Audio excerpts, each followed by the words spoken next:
नमस्कार, मी संध्या भावे तुम्हाला आज अजून एक गणपतीची छानशी गोष्ट सांगणार आहे।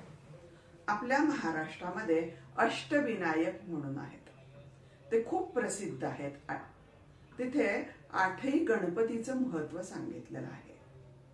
त्यातीलच एक ठिकाण म्हणजे पाली। या पाली या ठिकाणी एक बल्लाळ नावाचा एक छोटासा मुलगा राहत होता, अगदी 7-8 वर्षाचा।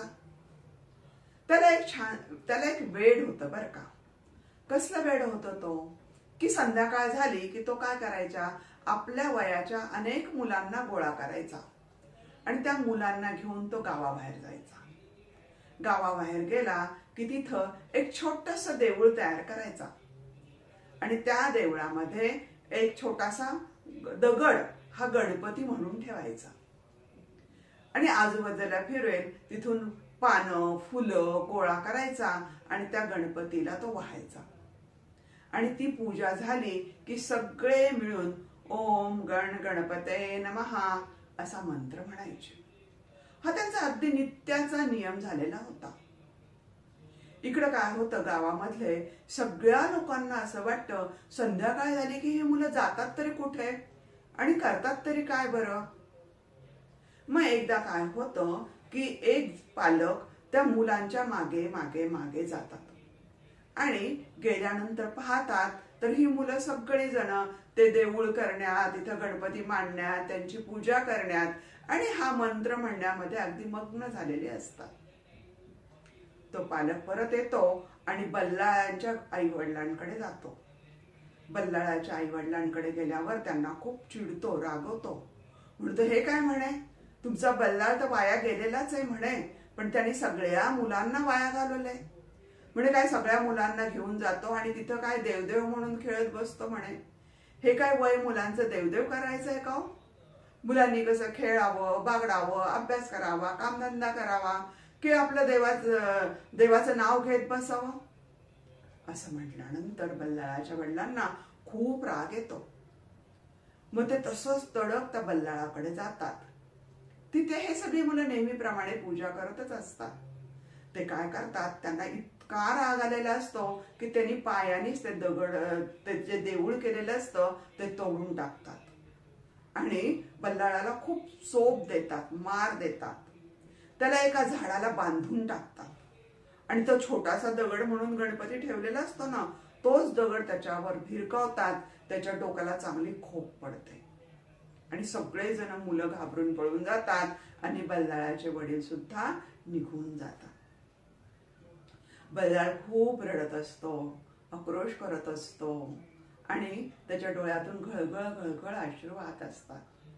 त्याला त्याचं वडिलांनी मारल्याचं दुःख होत नसतं बरं का। त्याला याचं दुःख होत असतं की त्याच्या वडिलांनी त्याचं गणरायांचं देऊळ मोडून टाकलेलं आहे, गणरायाला फेकून दिलेलं आहे, याचं त्याला खूप दुःख होत असतं आणि तो तसाच ग्लानीमध्ये बसून राहतो। तेवढ्यात तिथं काय होतं माहितीये का, एक व्यक्ती ब्राह्मणाचं रूप घेऊन तिथे येते। शर्ट धोतर घातलेलं असतं आणि हळूहळू पावलं टाकत टाकत ह्या बल्लाळाकडे येत असते आणि बल्लाळाकडे आल्याबरोबर बल्लाळाकडे पाहते तर त्याचे सगळे जे बांधलेले बंध असतात, बांधून टाकलेले असतं, ते निघून जातात आणि बल्लाळ मोकळा होतो। आणि त्याला कळतं, अरे ही व्यक्ती जी येते ना ती दुसरी कोणी नाही, हा तर माझा गणरायाच येतोय। अरे माझ्यासाठी धावत आलाय तो। त्याला इतका आनंद होतो की पळत पळत पळत जातो आणि त्या ब्राह्मणाच्या पायावरती अगदी मिठी घालतो, मस्तक टेकतो आणि त्यांना म्हणतो, हे गणराया, तुम्ही माझ्यासाठी धावत आला का हो? माझ्यासाठी आला, मी एक छोटासा तुमचा भक्त, त्याच्यासाठी तुम्ही इतक्या लांबून आला?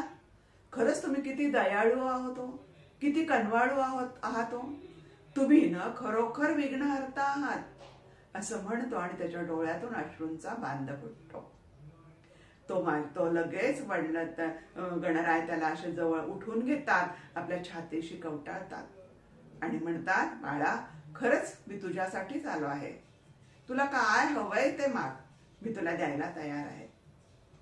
तेव्हा ते बालक म्हणतं, बल्लाळ म्हणतो, हे गणराया मला काहीही नकोस, फक्त एकच कर, माझ्या वडिलांनी जे तुझं देऊळ मोडलंय, तुला असं लांबून फेकून दिलंय, तर त्यांना तू माफ कर. त्यांनी ते अज्ञानातून केलेलं आहे, जाणीवपूर्वक केलेलं नाहीये. तू ते त्यांच्यावर रागवू नको, चिडू नको, त्यांना तू कुठलीच शिक्षा देऊ नकोस. आणि माझ्यासाठी तू इथंच कायम स्वरूपी राहा, म्हणजे मला रोज तुझं दर्शन घेता येईल, रोज तुझी पूजा करता येईल, रोज तुझं नामस्मरण करता येईल. असं म्हटल्यानंतर तो गणराय त्याचा ऐकतो आणि कायम स्वरूपी पाली येथे तो वास्तव्याला राहतो. त्याचंच नाव बल्लाळेश्वर. तुम्हाला माझी ही गोष्ट कशी वाटली? तुम्हाला जर आवडली असेल तर ती गोष्ट नक्कीच दुसऱ्यांना पाठवा. नमस्ते.